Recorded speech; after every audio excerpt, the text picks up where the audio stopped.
Bonsoir à tout le monde. Que ce shiur de Torah, ces paroles de Torah seront dédiées à la mémoire de tous les 27 600 personnes qui ont donné corps et âme pour Eretz Israël, pour Am Israël depuis l'année 1860. Moi particulièrement, ce jour me perturbe beaucoup parce que tous les Yom HaZikaron, c'était d'aller avec ma grand-mère, de l'accompagner au cimetière à Anana, à la rue Klosner. Le frère de mon papa, que je porte son nom, qui est mort 1 mois et demi après le mariage de mes parents, la guerre de Kippour. 3 jours avant, un cousin, lui, qui avait le même nom, qui meurt lui aussi dans la guerre de Kippour. 2 cousins en écart de 3 jours. Mes grands-parents ne vivaient pas à l'époque en Israël, ils vivaient au Maroc. Et ma grand-mère n'a pas fait Shiva. Elle avait très peur des voisins. Et même mon grand-père allait à la synagogue, ouvrait son magasin normalement, parce que les voisins vont voir qu'ils font un deuil sur un fils qui est mort au service des sionistes. C'était dangereux. Ma grand-mère qui me racontait que le soir, elle prenait un coussin et elle hurlait dans le coussin pour étouffer le cri. Et comme elle n'a jamais fait de Shiva pour son fils, en fait, elle était toute sa vie en deuil. Toute sa vie en deuil. Et s'est jamais acheté un nouvel habit depuis qu'il est mort. 30 ans de deuil, tout le temps. Deuil à la maison. Il ne fallait pas mettre de la musique à côté d'elle. Chaque chose qui lui rappelait quoi que ce soit, il fallait aller entre les gouttes. Et après quelques années, en 2000, j'ai perdu une cousine dans un l'attentat connu à Sbarro, une fille de 10 ans qui n'a jamais fait du mal à personne, souriante, une arrière-petite-fille de Baba Salé. Et on tire avec ça, il faut vivre. Il faut faire attention de ne pas tomber dans la tristesse. Mais ça, c'est une histoire perso de la famille. Et comme moi, je pense qu'il y a des centaines de milliers de personnes en Israël que chacun a été touché d'un autre côté par ces événements. Mais ce soir, on va parler, Bezrat Hashem. Là, on est là, Baruch Hashem. Il faut savoir qu'avec tout le malheur qu'on a passé, des fois il y a des gens qui ont passé plus et moins, mais dans le total pour Am Israël, c'est sûr que c'est une délivrance. Même si on regarde, on calcule en chiffres, c'est difficile de rentrer là-dedans, parce que chaque Neshama, c'est un monde. Mais nous, malheureusement, le peuple d'Israël, avec tous les malheurs qu'on a passés, on a tendance à compter les choses. Et sur 73 ans de Am Israël en Eretz Israël, 27 000 morts, ça représente 500 et plus par année, un peu moins que 500, excusez-moi. Le prix à l'époque, dans les diasporas avec les pogroms, était beaucoup, beaucoup plus élevé que ça. Beaucoup. Et on a besoin de remercier Akadosh Baruch Hu chaque jour. Et on ne peut pas être ingrat. Celui qui ne reconnaît pas le bien qu'Akadosh Baruch Hu lui fait, il amène sur lui une grande rigueur. Akadosh Baruch Hu attend un merci. Am Israël, quand ils ont été délivrés d'Égypte, spontanément, ils ont tous crié avec Moshe Rabbeinu, Az Yashir Moshe, Ouvnei Israël. semble-t-il qu'on ne chante pas assez, qu'on ne comprend pas assez notre bonheur de vivre en Eretz Israël. Avant-hier, j'ai cherché un stationnement pour aller donner le shiur le matin et je n'ai pas trouvé. Donc je me suis éloigné, j'ai marché 600 mètres. J'ai passé à côté des HLM sur la rue Weizmann.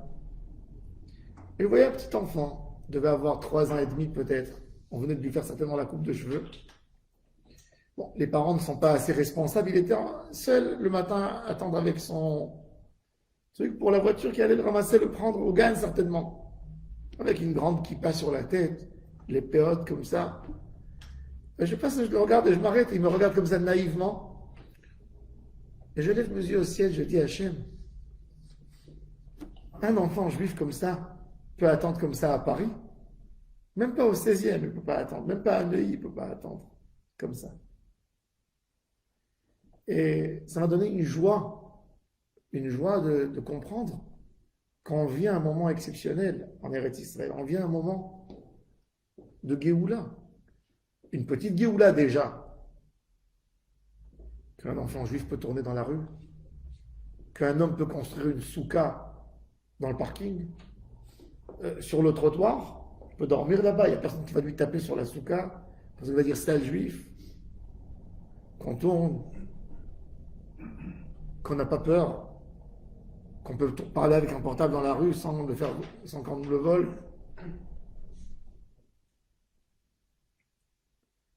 Point de vue qualité de vie, bon, c'est vrai qu'il y a des hauts et des bas. C'est vrai que peut-être on n'a pas les mêmes baguettes et les mêmes croissants qu'on a à Paris. Mais on s'en passe. Si vous prenez, donc pour comprendre, niveau sécurité, vous prenez un HLM, un bidonville en Israël, vous tournez plus en sécurité à 1 heure du matin que si vous êtes dans une station de métro au 16e arrondissement. Et je le dis par expérience. Quand, quand j'allais avec mon fils, à l'époque à Paris, je prenais mon fils, c'était Motsei Shabbat. Chaque fois, mon fils se tournait étonné parce que il entendait Rabbi Jacob. Il me disait, papa, comment il sait que tu t'appelles Jacob? Et, et ça, c'était bon, ça en rigolait, mais il y avait des choses qui faisaient beaucoup moins rire. Des insultes, des gens qui te crachent dessus. Tout ça parce que tu as un chapeau et parce qu'on a remarqué que tu étais juif. J'étais en 2005. Une des raisons qui a accéléré notre alia, 2 raisons, bon, plus que ça, mais des choses qui nous ont dit qu'il ne faut pas s'endormir. J'allais à Anit Esther à Anvers et au retour, on s'est arrêté à Bruxelles midi. Le train attendait comme ça quelques minutes pour repartir. Et il y a un maghrébin qui est monté et qui s'est attaqué à moi. Il a essayé de m'étrangler et il m'a dit, vous êtes des assassins, vous, Ariel Sharon, il faut tous vous tuer. Il y avait 40 personnes dans le wagon. Personne qui s'est levé, personne qui a dit un mot. Bon, Hachem, je savais comment agir, donc je ne l'ai pas caressé. Mais après, je me suis levé, je regardais, je croyais que j'étais seul. Il y a une dame qui s'est levée qui a dit, monsieur, désolé pour vous. Je lui ai dit, comme que vous êtes désolé pour les 6 millions que vous avez tués en Europe. Désolé. Je lui ai dit, en Israël, un juif de l'extrême droite qui aurait touché un arabe de cette manière, tous les juifs du bus lui sautent dessus. Tout le monde. Et si ça ne serait pas comme ça, ce ne serait pas une raison de vivre en Israël. Après un autre Motsei Shabbat, on sort avec ma femme, avenue de la République à Paris, j'habitais rue Château d'Eau, on marche. Ma femme est enceinte, on se fait agresser dans la rue par un homme qui dit Hitler n'a pas fini son travail, comment il y a des juifs qui tournent à Paris. On était à l'entrée d'un restaurant, évidemment, ma femme était tellement choquée. Euh, Ses arrière-grands-parents ont été pris de Paris à Drancy et de là-bas à Auschwitz. On est rentré à la maison. Elle m'a dit cet enfant qui est dans mon ventre, que Dieu lui donne la santé, je ne l'accoucherai pas ici. Et on a fait le nécessaire pour vite venir en Israël. Mais bon, ça ne doit pas être ça la raison de la Aliyah. La raison de la Aliyah doit être une autre, et c'est pour ça que j'ai donné ces cas extrêmes pour nous montrer que ce n'est pas ça les simples raisons pourquoi il faut venir en Israël. Et je vais surtout parler de quel est notre rôle ici. Il faut savoir, pour comprendre, c'est quoi le sens de la Aliyah, le sens d'Eretz Israël, quel rôle Eretz Israël a dans notre vie du peuple d'Israël, quel est le rôle d'Eretz Israël. Évidemment que chaque groupe ethnique aurait aimé avoir un pays qui convient aux idées, où les lois, elles conviennent aux idées des citoyens. C'est pour ça qu'il y a eu un besoin extrême, mais Al-Qaïda, c'est un groupe de musulmans qui veut instaurer la charia et qui cherche un endroit pour 5 millions de sympathisants. Donc, ils essaient de faire une conquête. L'Europe est chrétienne, veut être chrétienne parce que les citoyens sont chrétiens. Les nations dans le monde entier appartiennent à une certaine religion. Les chrétiens ont 30% du globe, les musulmans encore une partie du globe, les hindous, les chinois, des croyances. Mais chez eux, c'est pas le pays qui va faire la croyance, c'est le fait qu'on est là, on s'est propagé, on a obtenu un pays. Être un bon musulman, tu peux être un bon musulman même en France. Tu n'as pas une mitzvah d'habiter dans un certain endroit. Justement, le rôle de la religion, c'est de propager. Le catéchisme, c'est pareil. C'est pour ça qu'il y a eu des croisades, les croisés qui sont partis. Ils ont traversé les océans pour venir pour occuper l'Orient. Et nous, chez les Juifs, on a un seul pays. D'où est venue cette idée de Eretz Israël? Alors, le Kuzari, Rabbi Yehuda Halevi, parle de cette idée de Eretz Israël. Et c'est important de savoir qu'est-ce qu'ont pensé nos sages, les tzadikim, sur Eretz Israël. Est-ce que Eretz Israël,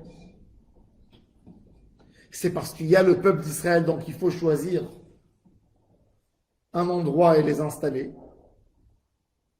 Et si c'est ça, comme ça peut être Israël, ça peut être l'Égypte, ça peut être un autre pays, ou c'est que cette terre est là quelque chose de particulier, et que Akadosh Baruch Hu a choisi un peuple pour l'amener dans cette terre.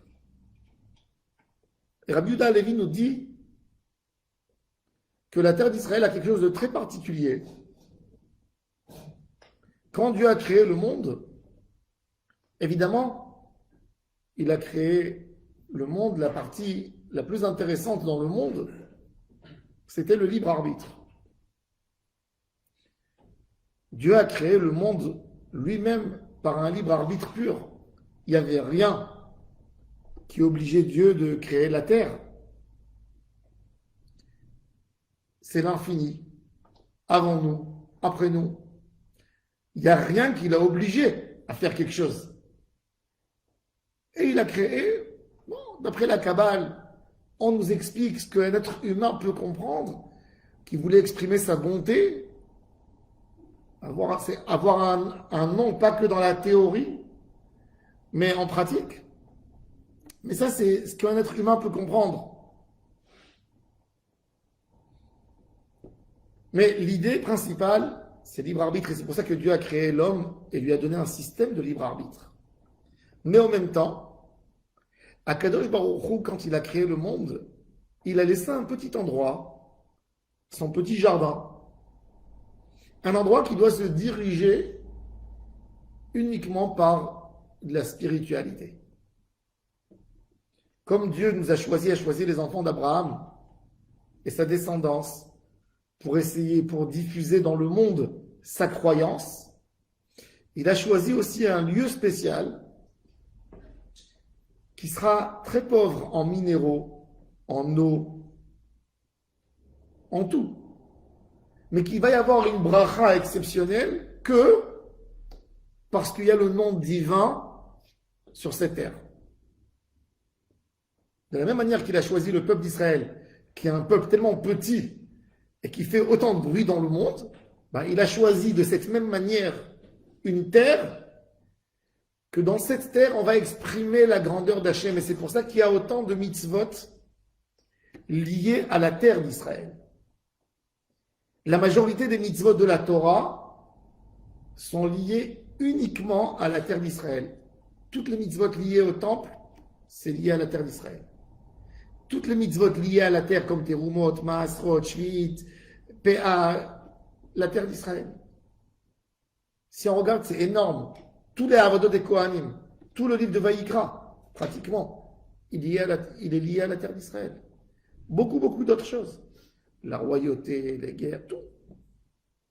À tel point que Ramban, Rabbi Moshe Bar Nachman, quand il donne un des noms de Dieu, il dit Eloé Haaretz, le Dieu de la terre sainte.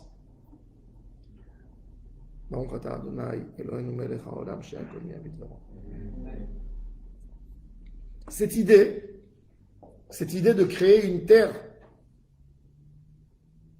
qui vit, qui donne ses fruits, grâce à une parole divine, comme que la Torah nous dit, Eretz asher ene Adonai Elohecha ba.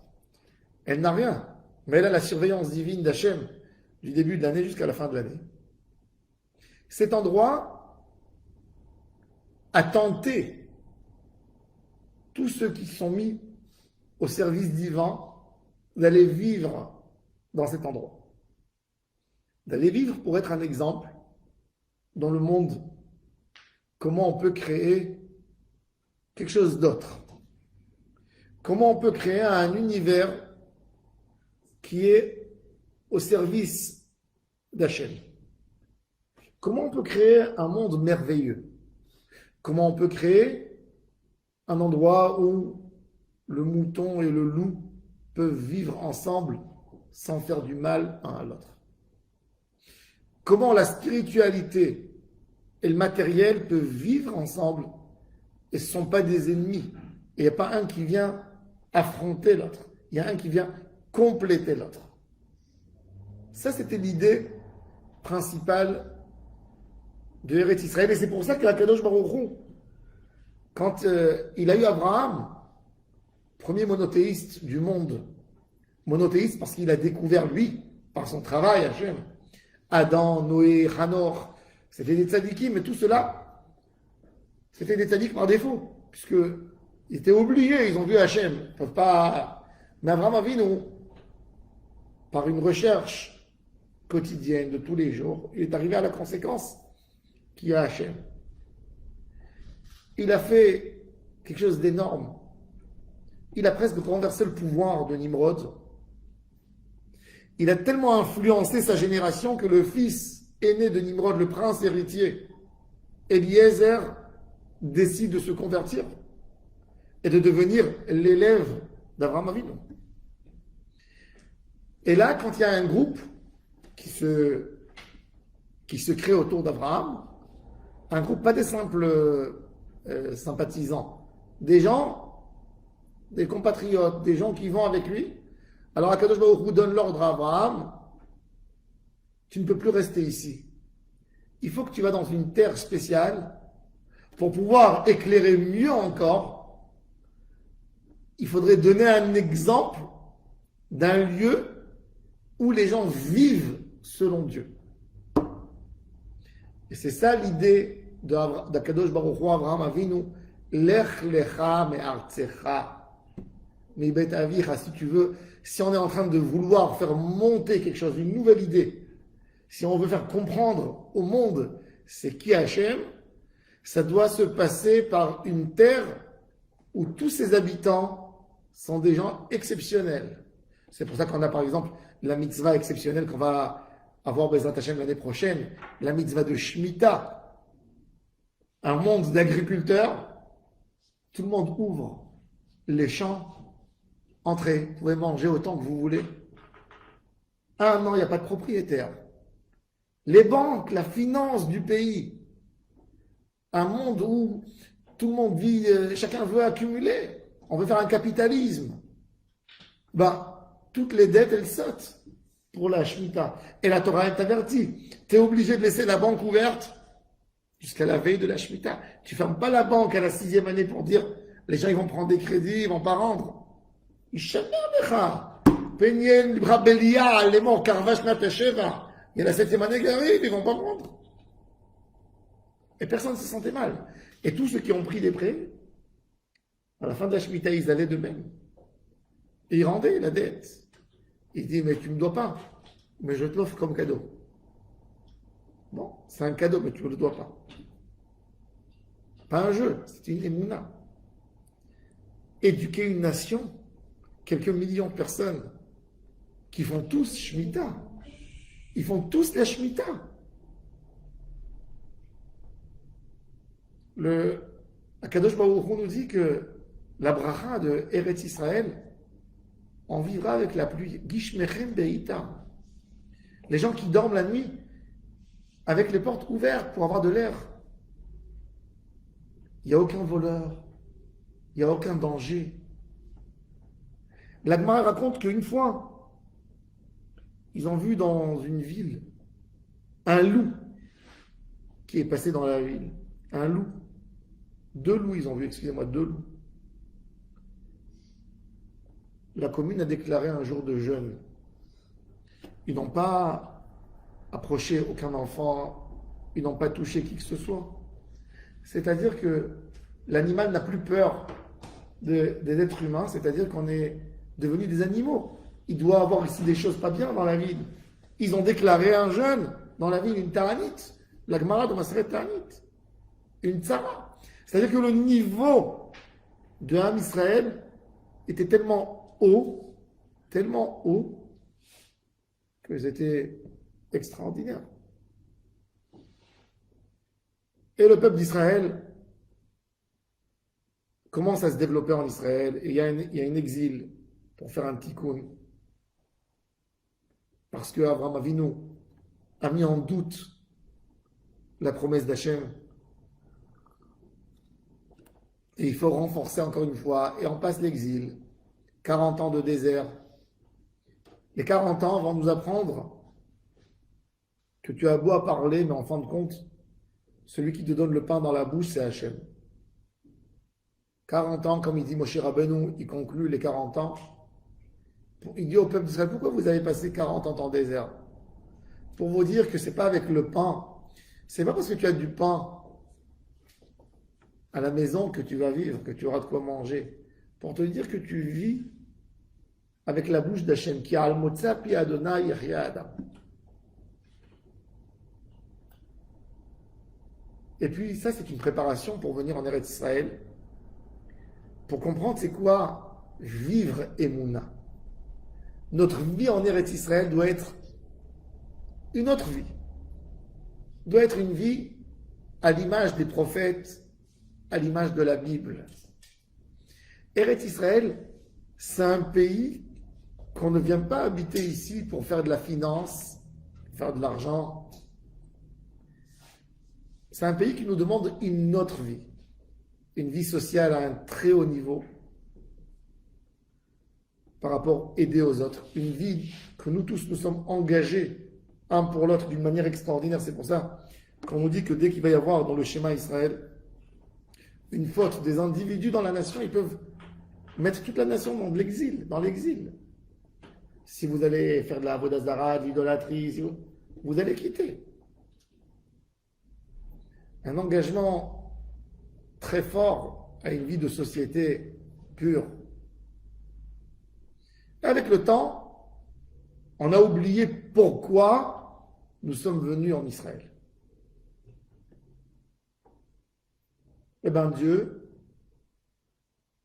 nous a fait sortir d'Israël, nous a secoués, nous a détruit le temple, nous a envoyés en exil, mais il a jamais résilié le contrat. Ça veut dire, vous allez partir et vous allez revenir. Il y a des choses qu'en une génération on peut comprendre. Mais il y a des choses que ça dure beaucoup de temps pour comprendre. Tant que les dégâts étaient des dégâts religieux, un homme peut devenir religieux vite. Vite.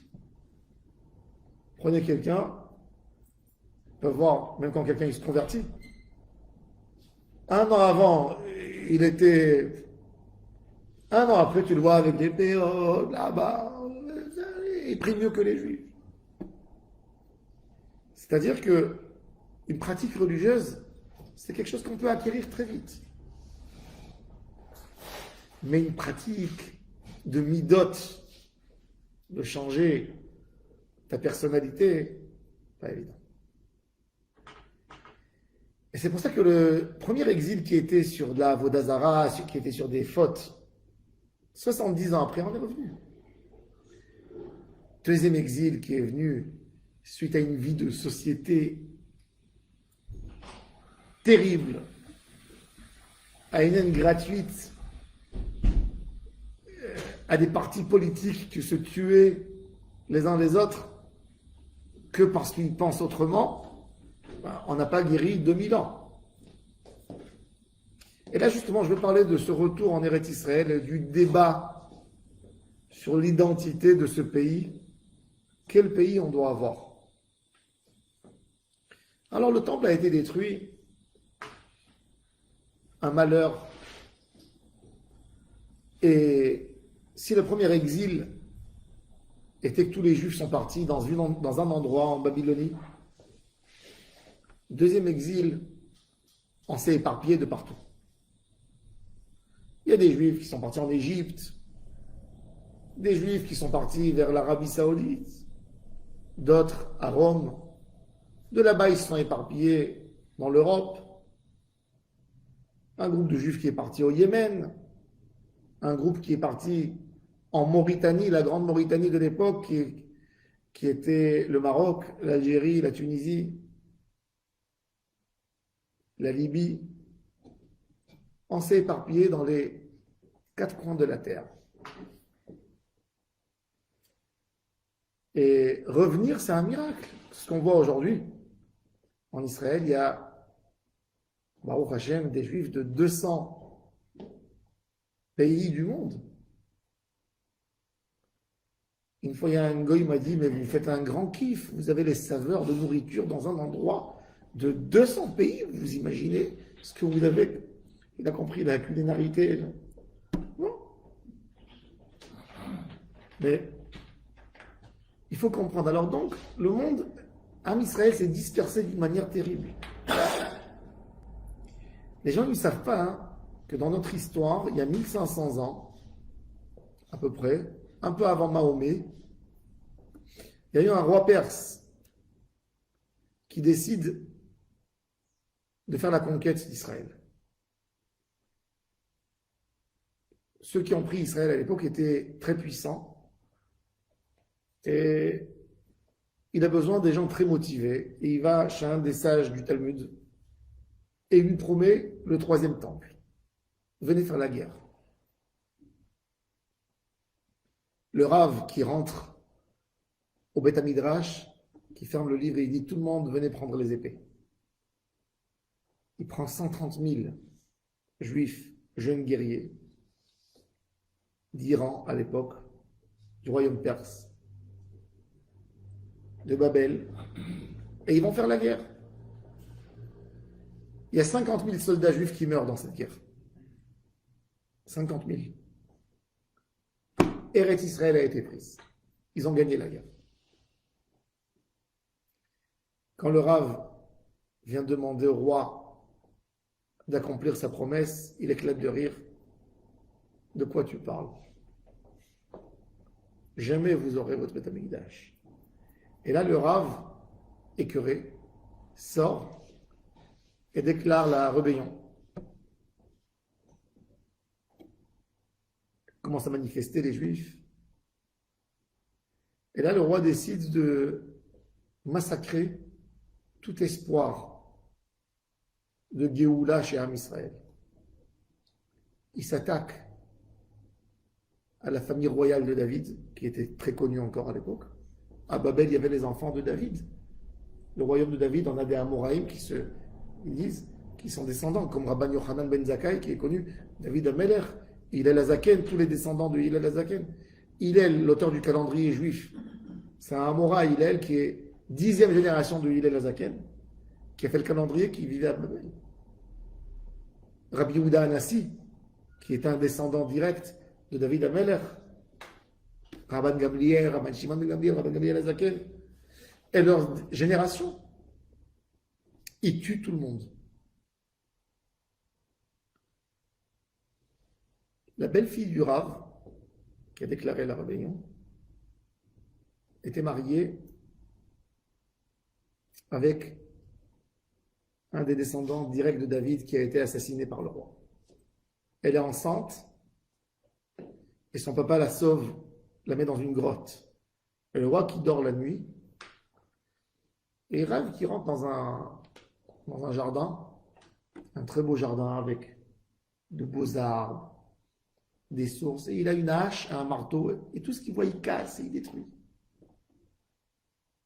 Et il a tout cassé. Il voit une belle rose au milieu du jardin, il vient pour enlever la rose avec la hache, et tout d'un coup, il y a un vieux monsieur qui l'attrape et qui lui donne un coup.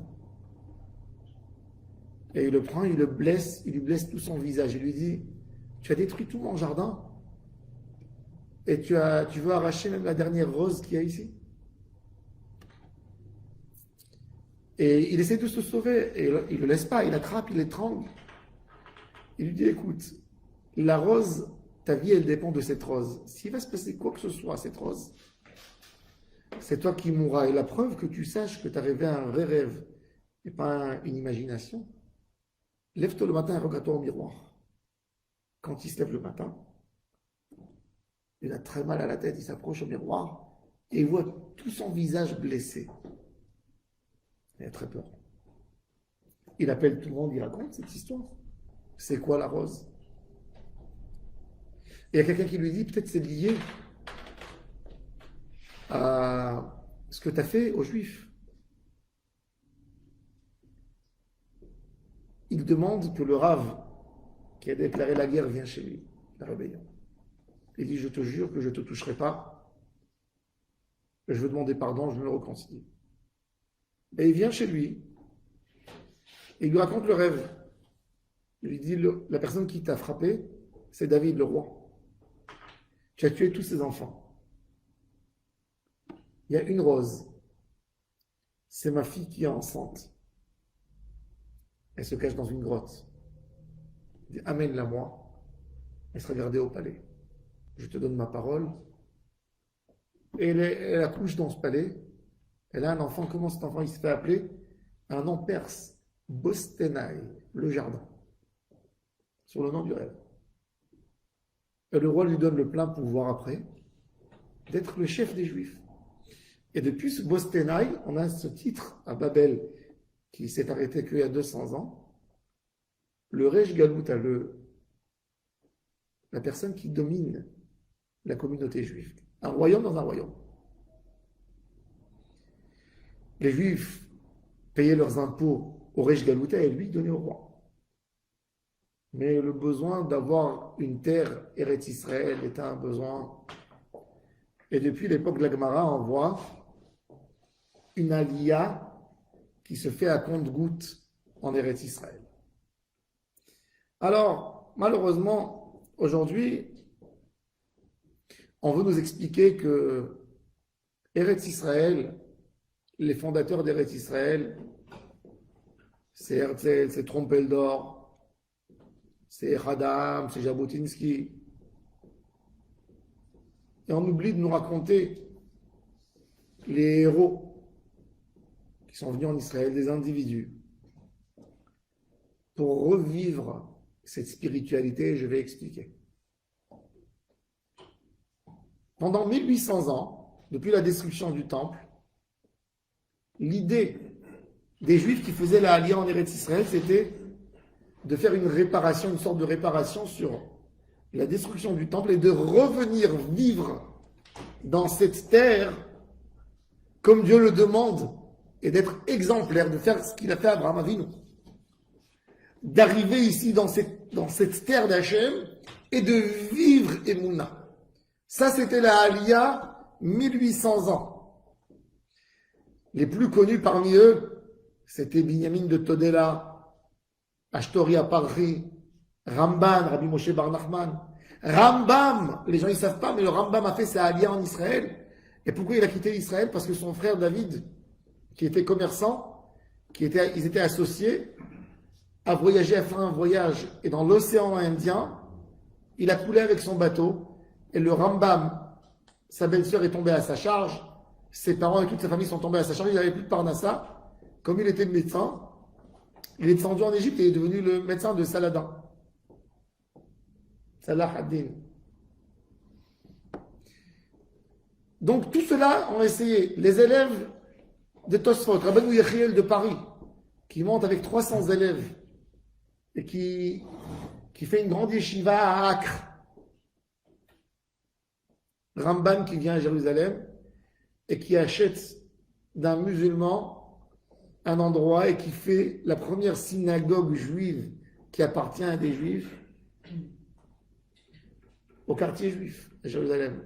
Rova Yehudiel, jusqu'aujourd'hui la synagogue Ramban. D'ailleurs, il faut savoir que quand le calife Omar a construit la mosquée, comment il a construit cette mosquée? Quand il a fait la conquête de Jérusalem, il a chassé les chrétiens. Il tournait un jour et il est arrivé au mont du temple. Ça sentait très mauvais. Il y avait des poubelles partout. Et il voit une vieille dame qui vient sur un âne avec des sacs et puis elle les jette là-bas. Elle vide. Il s'approche. Ça sent très mauvais. Il dit, madame, tu ne pouvais pas mettre un feu à côté de chez toi à la maison et de brûler ces poubelles. Tu prends un âne, tu le charges. Où tu habites? J'habite Bethléem. Bethléem! Tu fais 7-8 kilomètres pour venir ici?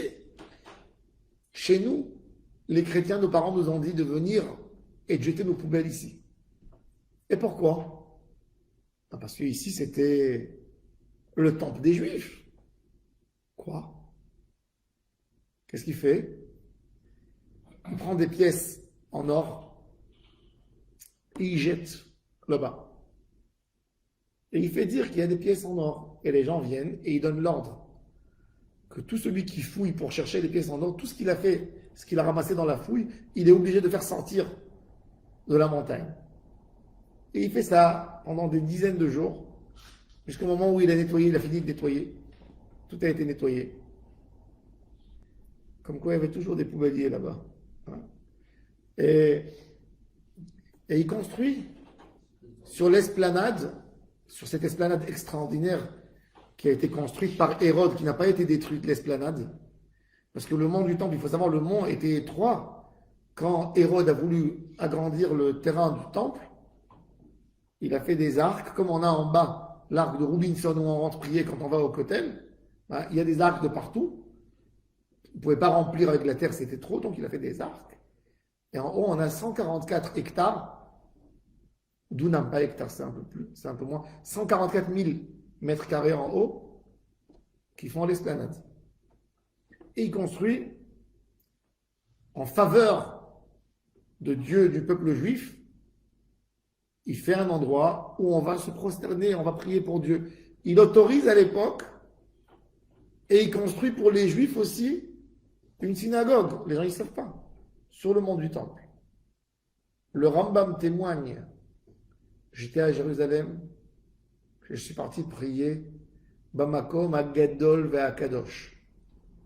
Il ne parle pas d'une synagogue, il parle du monde du temple. Les Juifs montaient là. Avec mikvé, selon ce qu'il explique Rambam. On va pas rentrer là-dedans. Et donc les Juifs courageux, doucement, doucement, ils viennent et ils s'installent à Jérusalem. Safed, après l'expulsion, 1492, les Juifs vont s'installer dans tout l'Empire ottoman et Don Yosef Nassi, le neveu de Dona Grazia, qui était le conseiller du sultan, le prince de Naxos, lui a donné une île. Il demande l'autorisation pour les Juifs de venir et de s'installer en Israël.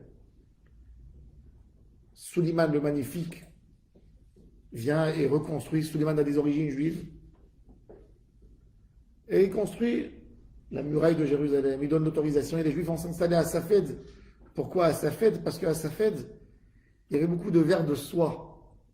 Et c'était facile d'avoir une parnassa. Toute la soie de l'Empire ottoman venait de Safed à l'époque. Tous les rabbins de Safed avaient des usines de soie. Ils faisaient de la soie pour l'Empire ottoman. C'était une ville assez riche. Et ils se sont retrouvés là-bas, le Harizal, Rabbi Shlomo El-Kabet Lechadodi, Rabbi Yosef Karo, l'auteur du Shulchan Aruch, Rabbi Moshe Alcher, des Rabbanim, toute la ville de Rabbanim, des Tzadikim. Ils sont venus pour vivre. Et il y a des aliyot, il y a la aliyah de Rabbi Yeshayahu Alevi Horowitz, l'auteur du Shla Kadosh, qui vient s'installer à Tibériade, 70 ans plus tard. La aliyah de Rabbi Chaim Aboulafia, la aliyah de Rabbi Chaim Ben Attar, les aliyot qui montaient du Maghreb, chaque année, chaque 50 ans, il y avait une aliyah.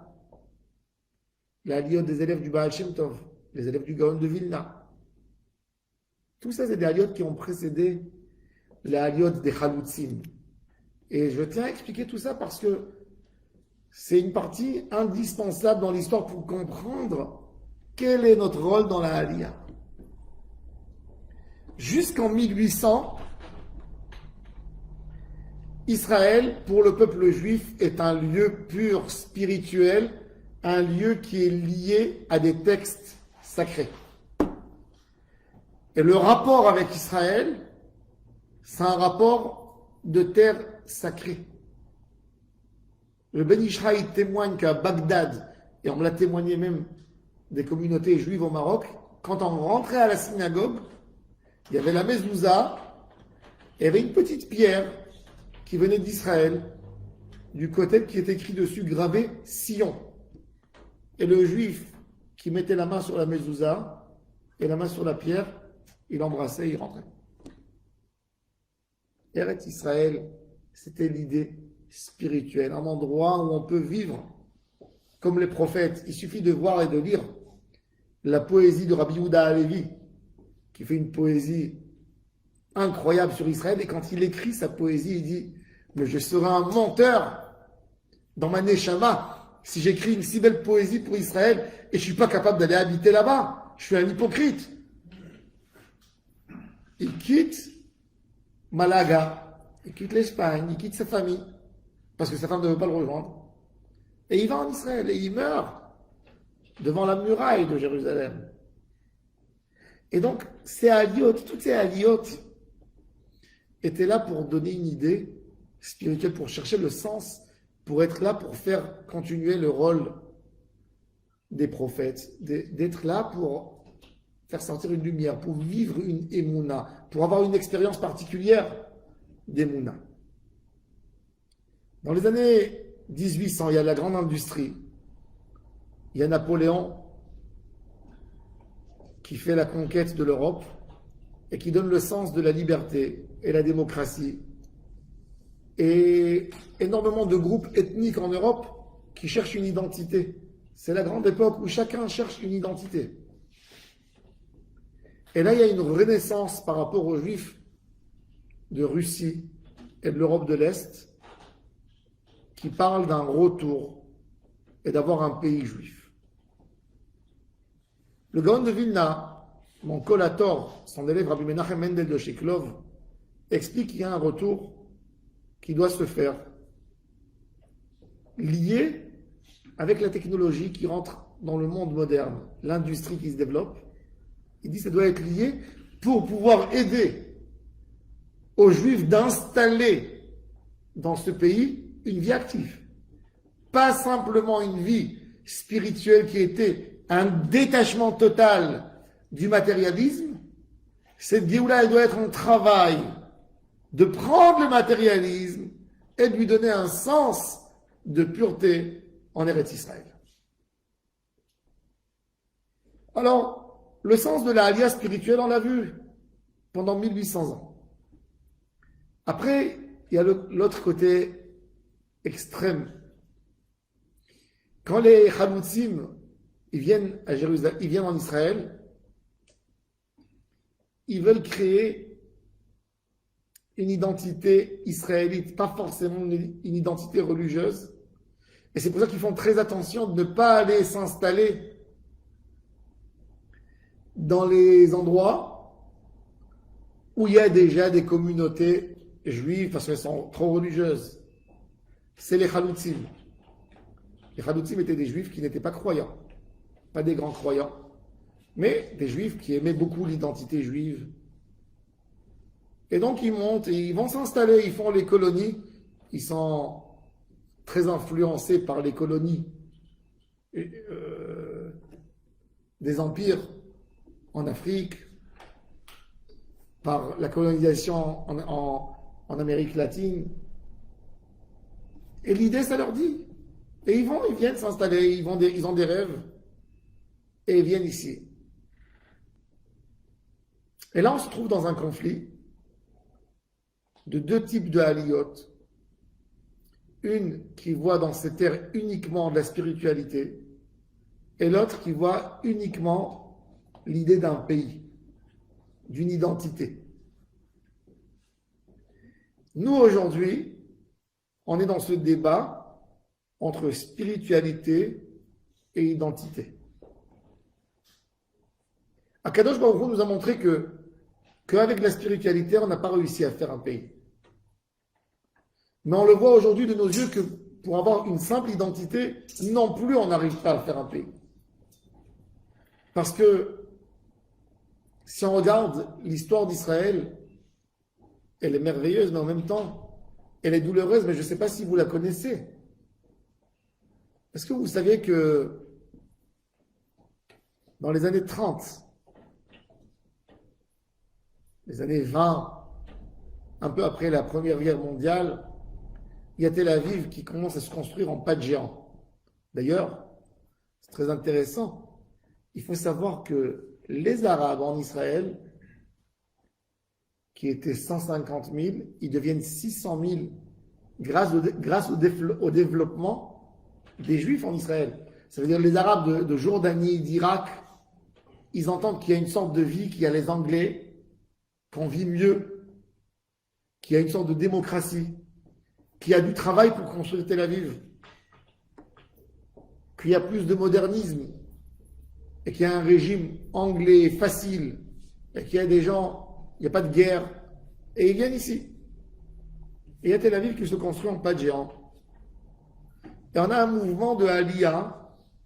Il y a une Aliyah qui vient, qui ramène de la finance, de l'industrie, mais qui prend un très grand coup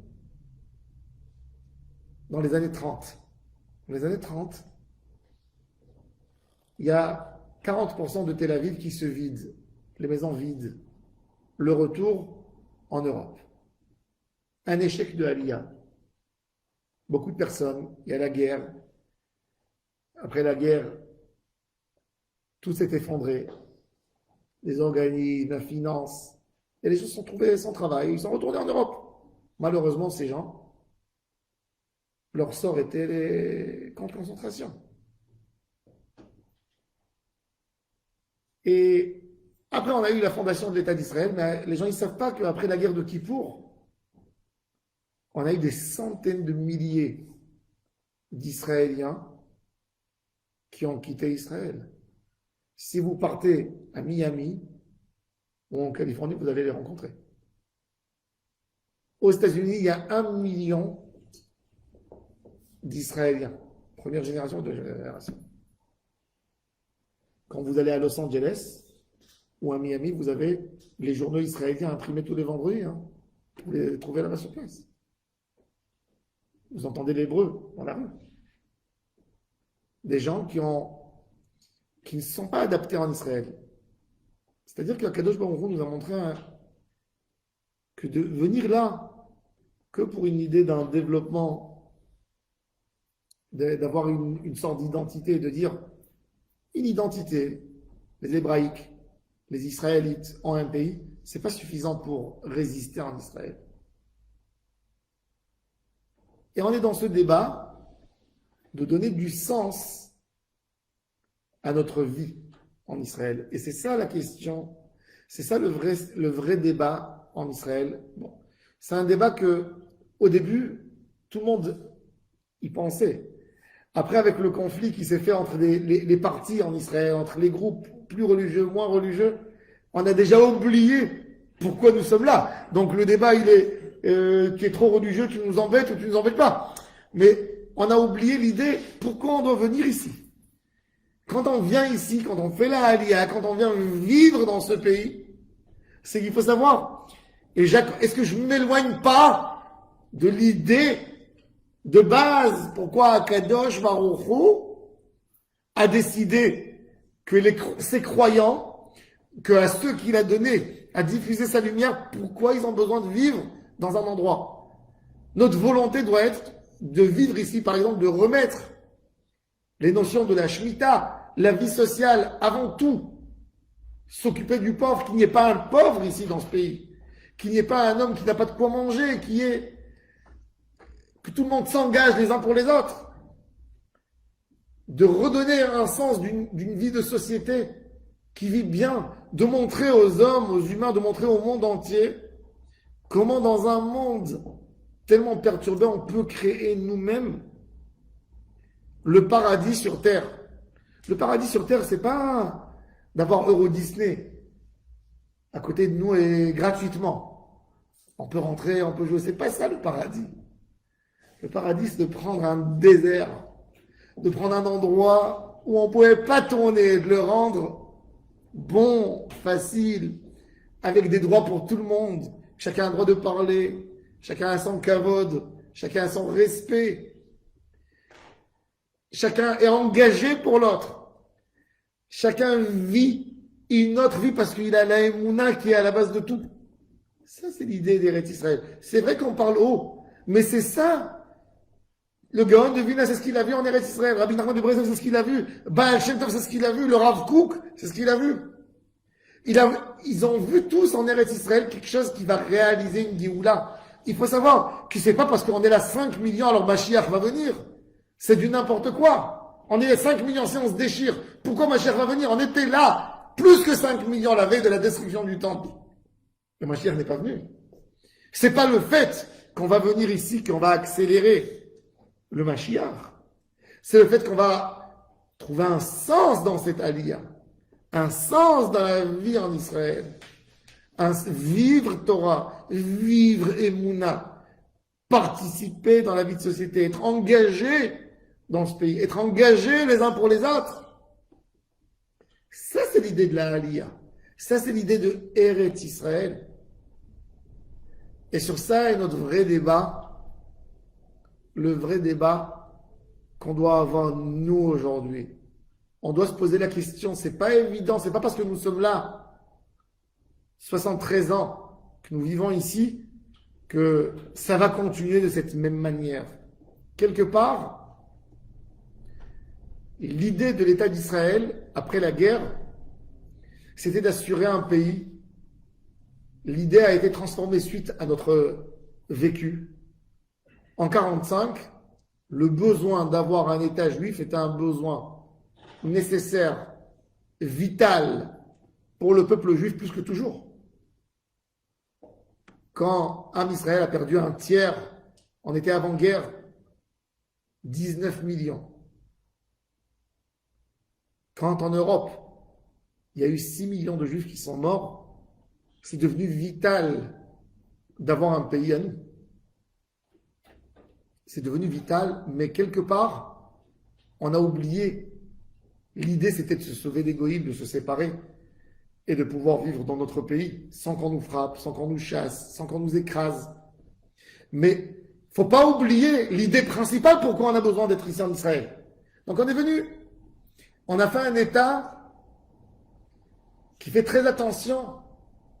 Mais quelque part, aujourd'hui, si on regarde, à 73 ans, de vivre ici en Israël, aujourd'hui, c'est le plus grand danger pour la nation d'Israël. Et je vais expliquer.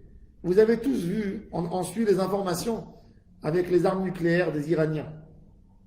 Imaginez-vous que Dieu nous en préserve, que les Iraniens vont avoir une bombe atomique.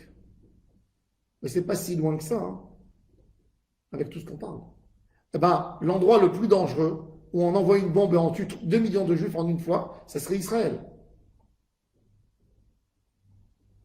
Ça veut dire, d'un côté, on a voulu faire de cet endroit l'endroit le plus sûr pour un juif, et par la force des choses, ça devient l'endroit le plus dangereux pour nous. 3 bombes, eux, ils ont un pays qui fait 80 fois Israël. Même si on leur envoie une bombe, ou 2 bombes, ou 3 bombes, si eux, ils ont 50 bombes, ils envoient 3 tombes ici. Il n'y a plus Israël, on est effacé. Effacé, ils peuvent effacer 6 millions de juifs en une fois. Ils vont mettre avec 2 millions d'arabes comme apéro. Ils peuvent. C'est le coût à payer.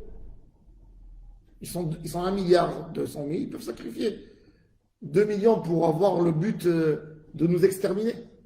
C'est des djihadistes, ils vont avoir tous une carte pour le Gan Eden. Ça fait peur. Et pourquoi ça? Mais justement, cette idée, c'est pourquoi? Pourquoi Hachem nous fait ça? Après la Shoah, on commémore la Shoah la semaine dernière, on commémore aujourd'hui Yom HaZikaron. Mais Hachem, il nous parle. C'est pas Khamenei qui nous parle, c'est Hachem qui nous parle. Alors on a fait les vicieux, on lui a donné un petit coup, on a touché la centrale d'électricité.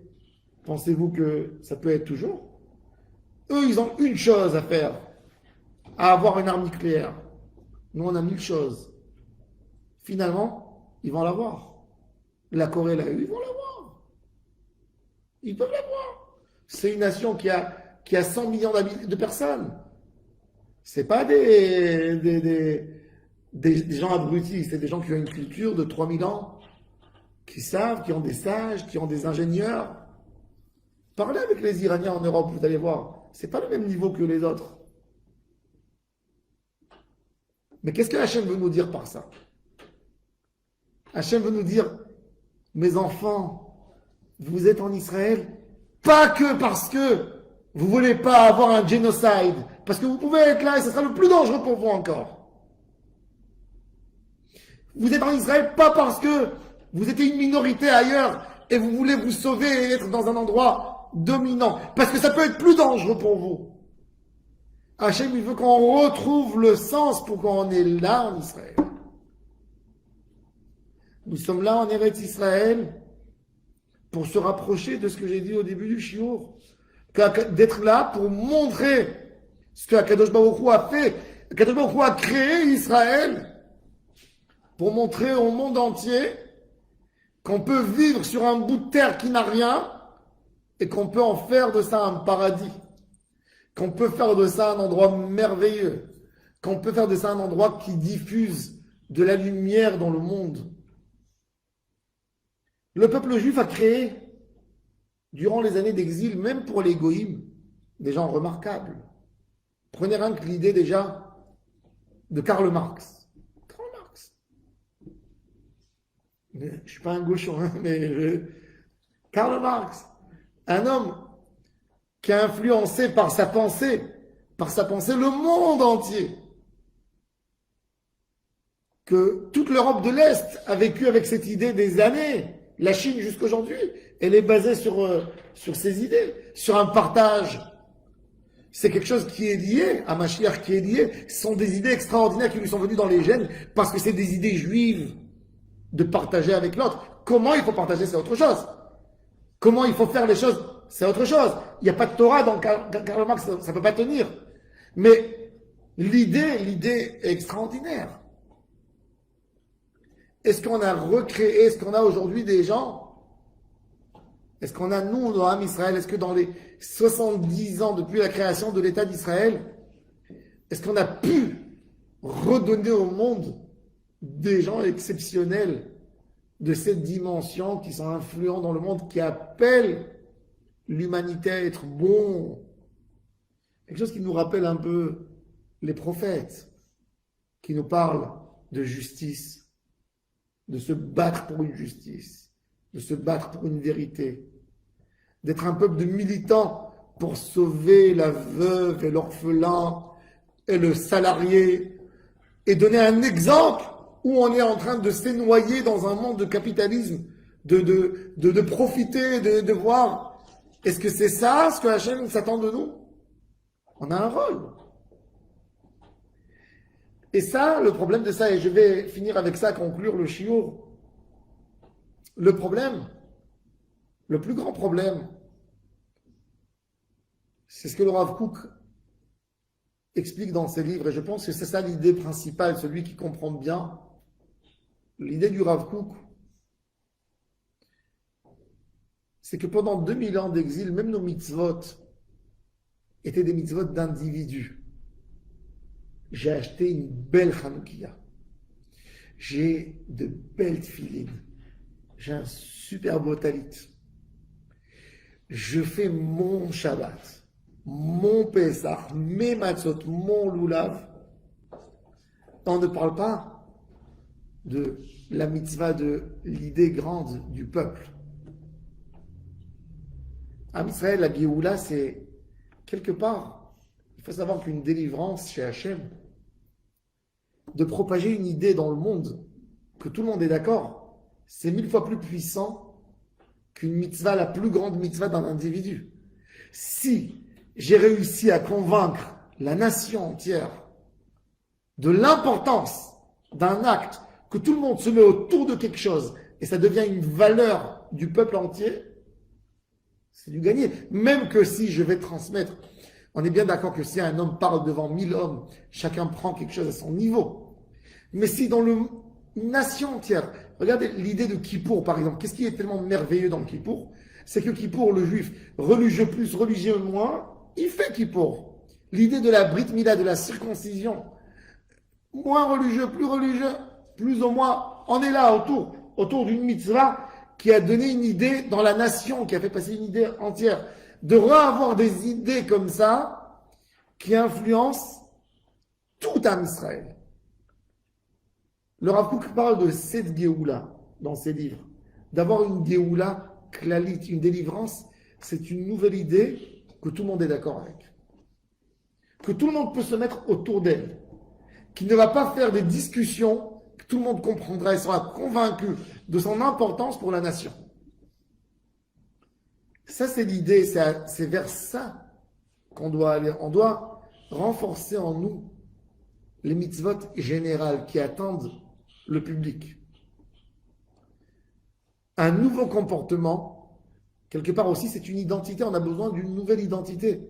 Si pendant 2000 ans, dans l'exil, on a vécu, même notre Torah était une Torah de ne pas être comme mon voisin Goy. On nous insultait, on était soumis, on avait peur, et tout le temps on a développé une haine et une peur, et surtout ne pas être comme celui qui me frappe, surtout ne pas être comme lui. Et bien Akadosh Baruch Hu nous dit maintenant, vous êtes entre vous, maintenant montre-moi qu'est-ce que tu es toi, ne me dis pas qu'est-ce que tu n'es pas. Qu'est-ce qu'on veut être maintenant? On a fait, nous tous, on est des Olim Khadashim. On a su pendant une partie de notre vie qu'est-ce qu'il ne faut pas être. Maintenant, Hachem, il te dit, qu'est-ce que tu dois être toi maintenant? Montre. Maintenant, allez, fais sortir ta merveille à toi. Montre en quoi tu es spécial. Quelle est ta particularité? Ça, c'est l'idée qui doit nous traverser. C'est ça ce qu'on doit penser tous les jours. On a fait notre aliyah. Est-ce qu'on se rapproche de cette idée? Ça, c'est le vrai débat. Ça, c'est le vrai débat qu'on doit jamais abandonner. Et ça, c'est une aliyah de tous les jours. C'est pas qu'on a pris un billet d'avion, on a quitté nos quartiers où on était, on a quitté une sorte d'habitude, on ne va plus là-bas. De plus aller à Deauville, mais d'aller à Eilat, c'est pas une aliyah. C'est changer ça par ça. Une aliyah, c'est quelque chose d'autre, c'est que j'ai compris quelque chose d'autre dans ma vie. Ça, c'est une aliyah. Ça, c'est une aliyah. Et ces questions, il ne faut jamais s'arrêter de les poser. Et c'est pour ça qu'une aliyah, elle monte, c'est ce qu'elle nous dit la Mishnah, qu'on mentionne Shabbat matin.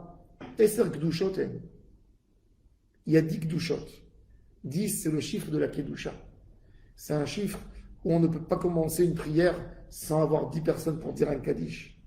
On ne peut pas faire Kedusha sans avoir 10 personnes. Et la Kedusha d'Eretz Israël, la Mishnah elle nous mentionne 10 endroits. Eretz Israël Mikudesh et Mikola Aratzot. Et la Mishnah elle précise quelle est la Kedusha d'Eretz Israël par rapport aux autres pays. Mais dans Eretz Israël, on a des Kedushot encore et encore et encore. Et dans les niveaux spirituels, ça ne s'arrête jamais. Ça ne s'arrête jamais parce que tous les jours, selon mon comportement, je dévoile une lumière qui est en Eretz Israël. Le Hari Akadosh, il nous a expliqué le secret, parce que l'idée, il ne faut pas qu'on parle que des idées en l'air, une Kedusha sans pouvoir attraper. Le Harizal a monnayé cette Kedusha en petite monnaie. Tu fais ça et ça, tu fais telle et telle chose. Tu fais ça et ça, tu allumes telle et telle lumière. Tu fais ça, tu allumes telle et telle lumière. Mais l'idée, encore une fois, c'est de donner du sens à Eretz Israël de nouveau. Eretz Israël, c'est pas un pays. C'est une manière différente de vivre. Une manière différente de vivre. Une manière d'émouna. Rabbi nous dit, et c'est ça ce qu'il faut dire, il faut finir avec ça. Rabbi nous parle dans l'écouté Moharan des Meraglim, les explorateurs qui ne voulaient pas venir en Eretz Israël. On a parlé de ça l'année dernière. Les Meraglim, les explorateurs ont dit à Moshe Rabbeinu, on ne veut pas rentrer dans cette terre, car cette terre, c'est une terre qui mange ses habitants. Et Rabbeinu nous prend 3 choses, 3 images, 3 idées. Et il nous parle de, je vais dire à des mots simples, je ne vais pas employer le thème que Rabbeinu explique, mais Rabbeinu explique ça de cette manière. Il dit, quand un homme a de la viande dans son assiette, a une entrecôte dans son assiette, quand c'est dans l'assiette, c'est une entrecôte. Mais quand la personne a mangé l'entrecôte, il n'y a plus d'entrecôte. Il y a Moshe, il y a Abraham, c'est la personne qui a mangé l'entrecôte. Mais par contre, quand il a mal digéré l'entrecôte, il dit l'entrecôte, elle est là, elle est là. Qu'est-ce qu'il fait quand il dit elle est là? Et c'est pas lui, il a vomi. Alors Rabbeinu nous dit il y a 3 choses qui veulent nous manger. Le tzaddik, la Torah et Eretz Israël. Quand un homme il va chez le tzaddik, il faut laisser le tzaddik te manger. Et si tu ne veux pas qu'il te mange, tu ne veux pas devenir une partie de lui, tu ne veux pas le laisser t'éclairer, donc tu es exactement comme l'entrecôte qui est mal digéré, il va te vomir. La Torah, quand tu étudies la Torah, quand tu as fait tchouva, et quand tu as décidé de rentrer dans un chemin de Torah, tu as besoin de laisser la Torah te manger, devenir un morceau de Torah, de la laisser t'éclairer. Et Eretz Israël, avec ses épreuves, tu dois la laisser faire de toi un Eretz Israélien. Je ne dis pas un Israélien, un Eretz Israélien. Eretz, Rabbeinu dit, c'est Ratzon. On peut vivre en Israël et ne pas être en Israël. On peut vivre en Israël. Je ne parle pas de la Aliyah Boeing. Je parle de vivre en Eretz Israël et de ne pas être en Eretz Israël. Ne pas raisonner comme Eretz Israël veut que tu raisonnes. De raisonner avec les pensées qu'on a appris des goïms et de rester attaché au matérialisme, de rester attaché à tout ce, de ne pas abandonner ce qu'on avait avant. Ça ne s'appelle pas être en Eretz Israël. Et les Meraglim, les explorateurs, justement de ça ils avaient peur. Ils ont dit à Moshe Rabbeinu, tu nous amènes dans une terre où il faut changer notre comportement. On n'est pas capable. On ne veut pas. Et c'est ça les pleurs et les larmes du peuple d'Israël. La nuit de Tisha B'Av, on ne veut pas changer. Et qu'est-ce qu'ils ont dit? Ils ont dit Hachem ne peut pas nous amener en Israël. Qu'est-ce que ça veut dire Hachem ne peut pas nous amener? C'est de perdre la Emouna. Quand tu as une difficulté en Eretz Israël, c'est pas la même difficulté qu'en France. C'est que Hachem veut que tu dises Papa, c'est que toi qui dois me sauver. Ça doit être notre monnaie courante ici, Emouna. Ça, c'est Eretz Israël. Et ça, c'est les Issourim de Eretz Israël, Niklet Issourim. Il ne faut pas raisonner de la même manière qu'on raisonne dans la galoute. Quand on a un problème dans la galoute, on appelle l'avocat, on fait ceci, on fait ça. Eretz Israël, d'abord, c'est parler avec Hachem tout le temps. Parce que c'est une terre qui vit uniquement avec la surveillance d'Hachem, les yeux d'Hachem, du début de l'année jusqu'à la fin de l'année, sur cette terre. Et tout notre comportement avec cette terre doit être de cette manière. Emouna. Emouna. Et là, quand on a compris ça, c'est là qu'on aura fait Bezrat Hashem une vraie aliyah. Et c'est là qu'on donnera du sens. C'est là qu'on deviendra des exemples. Quand les gens qui vont nous voir, ils vont voir comment des gens peuvent baser leur vie sur de la Emouna. Comment les gens sont heureux. Ta joie, elle ne vient pas de ce que tu as en banque. Elle ne vient pas des biens que tu possèdes. Ta joie, elle vient de ta personnalité. Elle vient de ta manière, comment tu vois les choses, ta manière comment tu essayes de vivre, ta manière comment tu acceptes les choses. C'est ce qui fait d'un homme un homme heureux, c'est ce qui fait d'un homme un homme construit, c'est ce qui fait d'un homme un homme fort et un homme exemplaire. Qu'Hachem nous aide. Pas qu'Hachem, c'est sûr qu'il va nous aider. C'est que nous, on fasse le travail de vraiment faire une aliyah, de sentir une aliyah. D'évoluer par rapport à chaque année, de ne jamais arrêter, de faire tous nos efforts pour être des meilleures personnes. Si Hachem nous a amenés ici, c'est qu'il veut de nous quelque chose. 2000 ans, c'est inconcevable. On avait des parents, des arrière-grands-parents, des aïeuls qui étaient des tzadikim, qui se levaient à minuit tous les soirs pour faire Tikkun Chatzot et pleurer d'avoir le mérite rien que de venir en Israël. Et ils sont venus sur des ânes. J'ai rencontré Yitzhak Navon, Zichrono Livracha, le 5e président de l'État d'Israël, qui est un proche de famille. Comment il est proche? Sa maman, c'est une Benatar. Ils habitaient à Azemour, au Maroc. Et son grand-père, Rabbi Yaakov Benatar, est un homme riche, un homme d'affaires, très pieux. Et il a construit une maison à Azemour, une maison exceptionnelle. Quand il a inauguré la maison, il a fait la Chanukah de Baïk, le même soir, il est parti dormir, et il voit une femme en noir qui lui dit en hébreu, Yaakov Benahat Ve'ani Betzahar. Yaakov est en joie, et moi je pleure. Il a très peur. Il n'a rien compris, une femme noire. Le lendemain, il rêve pareil. Il va raconter l'histoire au Rav. Et le Rav lui dit, si elle vient la 3e fois, dis-lui pourquoi elle est Bétsar. Alors, il dort la nuit et il essaye de se rappeler. Et donc la nuit, quand elle vient, elle lui dit encore une fois cette phrase, Yaakov Benachat Vani Bétsar, lui dit, pourquoi Bétsar? Alors il lui dit, toi Yaakov, tu t'es construit une si belle maison à Zemmour, t'as oublié qu'un juif doit aller en Israël? Ben, ce Yaakov Benatar, avec sa femme enceinte et avec un enfant, il prend l'âne, il abandonne sa maison et il va en Israël. Et ça lui prend 1 an. Il arrive en Israël. Quand il rentre à Jérusalem, il a sa fille. Sa femme, elle accouche sa fille. Cette fille s'est mariée avec un monsieur Navon et ils ont eu le 5e président de l'État d'Israël, Yitzhak Navon. Ça, je l'ai entendu de mes propres oreilles de Yitzhak Navon. Ma grand-mère était une Benatar de Azemour. Donc ils avaient des liens. Mais ça, la Emouna de venir en Israël, de venir, mais de vivre, de savoir qu'il faut vivre autrement. On aura peut-être un peu moins d'argent, pas la même chose. En France, on peut faire mieux. Il y a beaucoup de choses. Si on cherche la qualité de vie qu'il y a, c'est sûr, c'est incomparable. On a ici un pays de 70 ans qui est en construction. Et on a là-bas des structures, bon, comme le Covid, par exemple, et d'autres, oui, mais on a des trains partout, on a les avions, on a les belles rues, on a les Haussmanniens, on a de la gastronomie, on a beaucoup de choses. Mais ici, on est l'extrait, on a autre chose. On est venu ici pour créer quelque chose d'extraordinaire, pour montrer, pour trouver une idée. Nous sommes là, on est en train de construire, et on doit avoir cette joie de construction, même avec les difficultés. De savoir qu'on est là en train de construire, ça doit nous remplir de joie.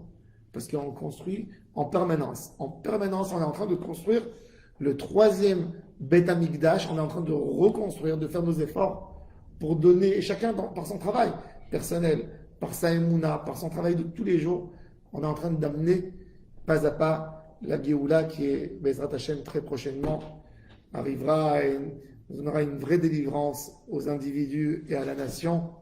Le Prat et le Klal. Amen. Keni Ratzah.